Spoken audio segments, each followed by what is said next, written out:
Mayor Dyer. First, let me congratulate Mayor Dyer for his resolve to see this project through. I trust Florida Citrus Sports now has the resources it needs to compete for major sporting events through the years to come. As Mayor Dyer pointed out, this is a lot more than just football, but football is, after all, in this country, just about everything. And I also, let me take a lesson from Mayor Dyer and start with introducing my board members, because I want their votes. So, I have with me Commissioner Scott Boyd, as well as Commissioner Moore Russell, and I believe some other commissioners are on their way and stuck with a train that you all probably know about. So,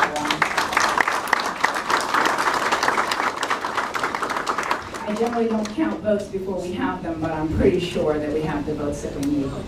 Yeah. And let me also, I wanted to start, if I can ask two critical people to come forward.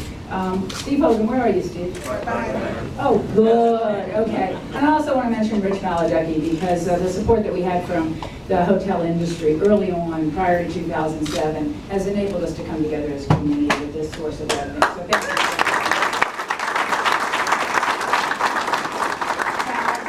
I told Steve before we got started that I do have certain expectations, although he is not in the agreement per se.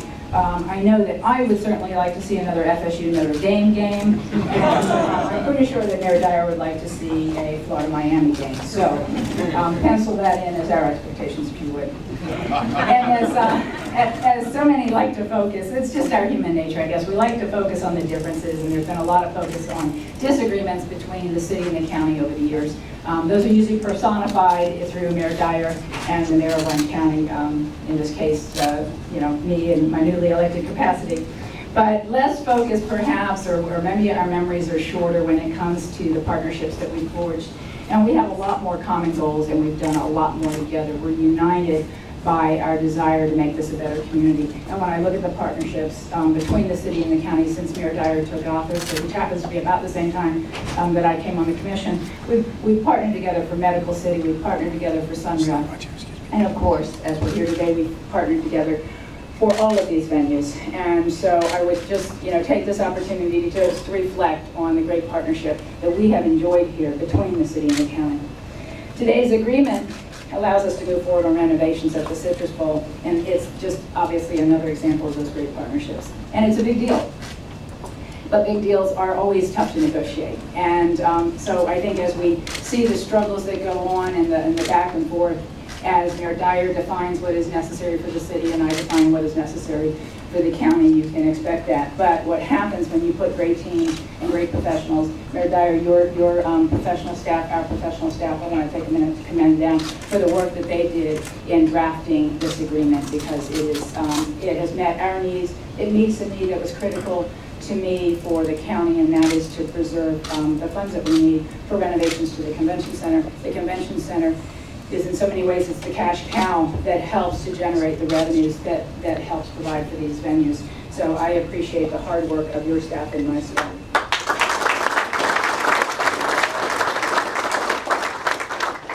Recently we saw the Amway Center host the NBA All-Star Games, and I'm pretty sure from my conversations with the Magic that we'll be seeing them back very soon. And phase one of the Performing Arts Center is already underway. And with this agreement, we're hoping to provide some additional flexibility for phase two to go forward. We built an escalator clause in so that the county, and of course this requires the support of my board, but so that the county can be a little bit more flexible with the original agreement and contemplate some of the additional costs that will be expected out of the Performing Arts Center phase two. So I think that that's going to be good news all the way around. And of course the agreement in this case is the county is the responsible party for determining TDT revenues. We are committing over $500 million of TDT revenues for the three venues.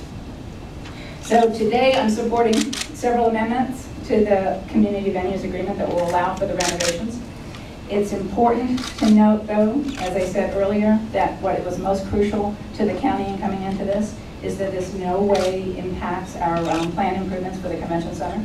This is a major economic engine, and I very much appreciate Mayor Dyer's recognition of that and your support of going forward with a deal that protects that. So now all that's left is phase two of the Performing Arts Center after we get this underway, and we will have concluded the full intent of all three venues in 2007, and I couldn't be more proud of the work of everyone involved, and especially the private sector in your support of this and my board.